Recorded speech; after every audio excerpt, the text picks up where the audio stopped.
Out here on the Nullarbor, there's a place so big it makes Sydney look small.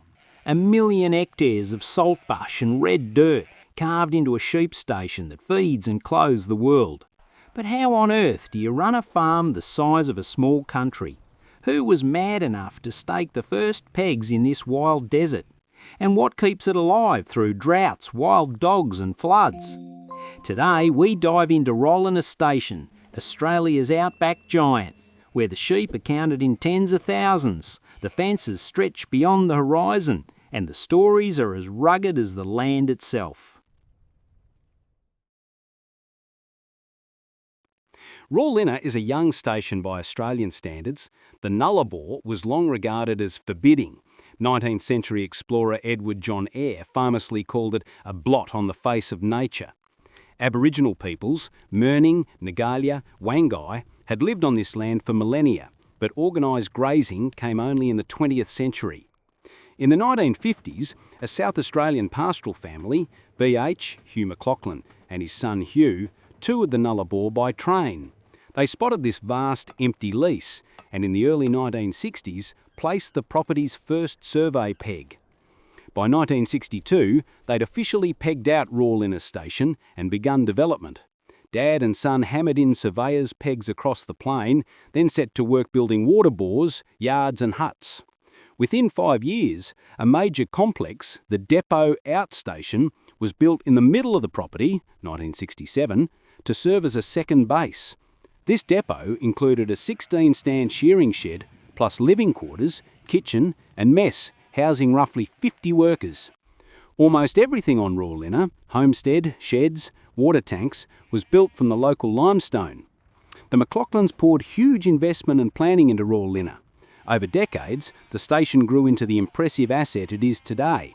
By the late 20th century, it had become Australia's largest operating sheep station, a milestone reflecting its size, output and infrastructure. In fact, Rawlinna is an amalgamation of 3 leases, Pondana, Rawlinna and Van Esk, totalling just over 1,000,000 hectares. The MacLachlans Jumbuck Pastoral built Rawlinna from scratch, applying modern planning and scale. Each successive station manager since the 1960s kept it humming. By 2007, Ross Wood was the long-time manager, succeeded by Michael Simons. Managing over 10,000 square kilometres of country is no easy feat. Rawlinna's flat Nullarbor landscape looks barren, but beneath its surface lie saltbush and bluebush plains that can graze Merinos. To make the land productive, the station installed extensive infrastructure. Water supply: 37 deep bores were drilled to tap artesian aquifers. These bores feed stock water to 87 main paddocks via pipelines. Many bores use giant windmills, some with 10-metre diameter sails, to pump water to the surface. At one point, even simple dams were planned to supplement these bores. Electricity. In the flat outback, windmills power the water.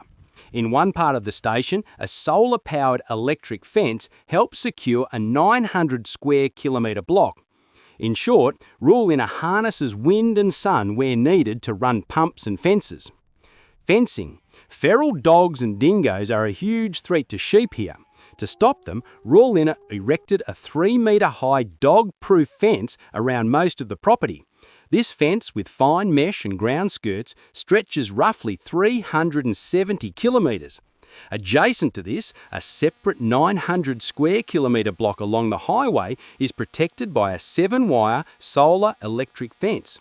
In effect, Rawlinna has created massive predator-free zones on the Nullarbor. Internal laneway. To ease mustering, a 100-metre wide dirt laneway was bulldozed north-south across the whole station from the depot. This long highway of sorts allows vehicles and riders to move quickly between paddocks. Bases. Rawlinna has 2 hubs. The homestead near the Trans-Australian Railway is the original living centre. 11 kilometres west lies the depot outstation built in 1967. The depot outstation is where the main shearing shed and worker quarters are located. Between these hubs lie the paddocks, tracks, yards and laneways that link the property. Together, this hardware lets a small crew run a massive enterprise. Today, just 15 staff manage Rawlinna. In summer, they roam on motorbikes and in light aircraft, rounding up sheep over tens of kilometres. In fact, a single muster, the gathering, can cover 100 kilometres or more to bring sheep into the central yards for shearing. It's an epic cattle station-style muster, except out here, it's all Merino sheep. Rawlinna's main business is merino wool and mutton. The station is optimised for large-scale sheep production. Rawlinna is a combination of saltbush, bluebush and open plains, all dead flat and well developed for efficient, large-scale merino sheep production. The grass and the saltbush survives on winter rains, then dries into fodder through summer. Each year's work follows a cycle. Winter-spring, when autumn-winter rains come, the pasture grows. This is when the flocks recover and breed. By spring, the ewe's lamb ready to go into the autumn sheep work. Summer mustering, January-February. Station crews start mustering in January. They use bikes and aircraft to find and herd the sheep. Musters can cover enormous distances. Typically, this culminates in driving sheep back to the depot outstation. Shearing, February-March. The heart of the operation is the 10-week shearing season, starting in February. All the clip, wool, comes off the sheep during this time. In a good year, up to 65,000 Merinos can pass through the shearing shed. The fleece is classed and baled. Over 1,000 bales can be produced and trucked out for sale. Summer maintenance. After shearing, crews focus on repairs, fencing and moving sheep between paddocks as needed. Many paddocks are rotated with agistment, moving sheep from one block to another. Water supplies are checked and bores maintained. Then the cycle pauses until the next rains. Other activities, Rawlinna supports a small number of working dogs, horses and vehicles. While most mustering is done by motorbike, the station values horses for certain stock work and mustering events, although official sources highlight bikes and aircraft today.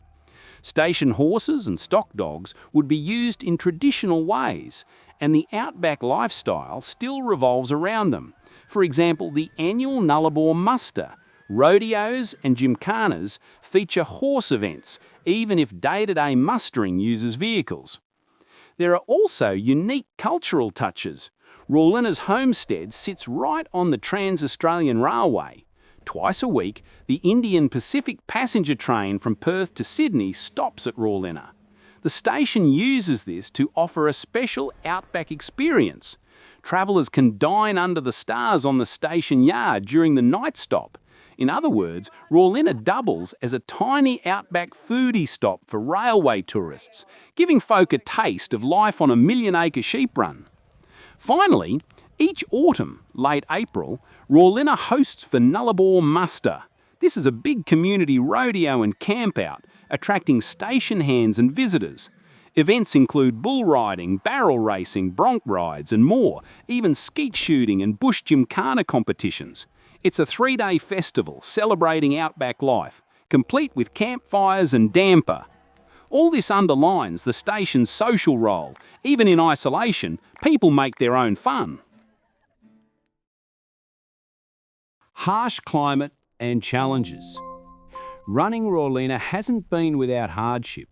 The station lives with extreme weather swings. Decades of drought are punctuated by rare, even record floods. For example, after years of dry conditions, unprecedented rains hit in 2024. The Nullarbor turned to water. Parts of Rawlinna were cut off by floodwaters for weeks after record rainfall in 2024. Creeks swelled and paddocks became lakes. Crews had to evacuate during the worst of it. In fact, the floods were so intense that crews in 2024 saw Rawlinna's 100-kilometre laneway and even shearing sheds partly underwater. Before the floods, it had been many years of drought. Low rain meant low feed and shrinking flocks. Wild dogs, dingo and feral dog hybrids, also took a toll. In the 2000s and 2010s, Rawlinna's sheep numbers collapsed. A previous record clip of 78,000 sheep, early 2000s, was before wild dogs and drought decimated the flock. Sheep numbers fell to maybe only tens of thousands. The station responded by reinforcing infrastructure. The predator-proof fencing was built and continues to be maintained as the primary defence. Today, Rawlinna advertises a 400-kilometre laneway to keep dogs out. Water scarcity was tackled by drilling more bores and storing fodder when available. Even with these measures, Rawlinna's managers have to be resilient. Each wet season brings renewed grass. They must plan catch-up musters for all that feed. Each dry season requires strict stock reductions or agistment, sending sheep off station. In other words, the team at Rawlinna is always adapting. As one manager put it after the 2025 shearing, "The sheep look great, they're in fantastic condition this year, lots of fat on them. We've cut more wool than last year with fewer sheep." That optimism comes after rebuilding a flock that was hit by droughts and floods. Despite the hardships, Rawlinna's story is one of success. It stands as Australia's largest sheep station, a title earned by sheer scale and output.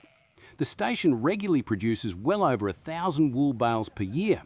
For instance, in 2001, it produced 2,177 bales from 78,417 sheep, and more recently in 2025, it still managed 800 bales from a much smaller flock. These figures make Rawlinna a powerhouse of wool. Rawlinna is a powerhouse of wool production, having carried up to 69,000 sheep in recent history. Other achievements? By 2025, the MacLachlan family, who had grown wool at Pastoral in SA since 1888, had built Rawlinna from nothing into a model of planning. Station manager Ross Wood, 1967 to 2007, and his predecessors are credited with very well managed operations. Under Jumbuck Pastoral's ownership, Rawlinna never before went to market until 2024. The fact that international investors like CPC and previously Fortescue are willing to buy it shows confidence in its value. In the 2020s, Rawlinna made headlines as it changed hands for the first time. In late 2024, tycoon Andrew Twiggy Forrest's Fortescue emerged as a bidder. His plan was to add green energy projects alongside the sheep farm. However, the WA government blocked that sale, citing foreign investment rules. The station went back on the market. In March 2025, Consolidated Pastoral Company, CPC, agreed to buy Rawlinna from Jumbuck Pastoral. Approval finally came in late Set 2025. CPC, a big pastoral company, took on Rawlinna with about 30,000 sheep. CEO Troy Setter said CPC's focus is wool. They want to get the property back to being a proud producer of wool and meat. He ruled out converting it to cattle only, though he noted the southern country could run 1,000 to 2,000 cattle. In short, CPC plans to rebuild the sheep flock and boost wool output while possibly grazing a few cattle. It remains a standalone business in their portfolio, not merged into larger cattle operations. CPC's first tasks have been repairing flood damage, rebuilding staff housing and fencing. Staff and existing crews were retained. Over time, they will invest in more fences, water points and animal health. Setter even mentioned Rawlinna's potential for renewable energy. He noted that the region has been highlighted as having opportunities for energy production. For now, though, the focus is strictly agriculture. CPC sees Rawlinna as one of the few large-scale WA sheep transactions in recent years, and a chance to capitalise on growing demand for Aussie wool. Wildlife and environment. Beyond sheep and fences, Rawlinna's landscape hosts a variety of outback wildlife. Free-roaming red kangaroos, emus, wallabies and wedge-tailed eagles are common on the Nullarbor. Feral species, camels, goats, rabbits also inhabit the region. In fact, the the Nullarbor has one of the largest feral camel populations in the world.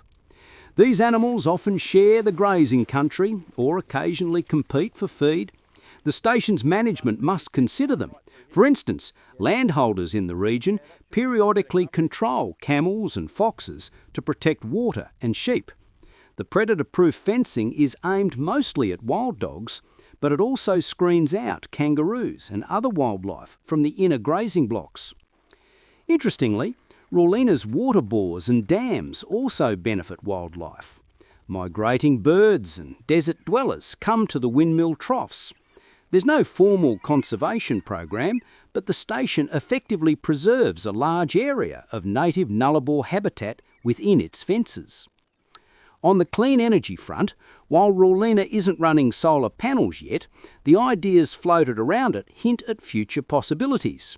The same flat, windy plains that make it good sheep country could host wind farms or solar arrays. CPC has said it is focused on the agricultural side for now, but it would not mind discussing renewable projects later.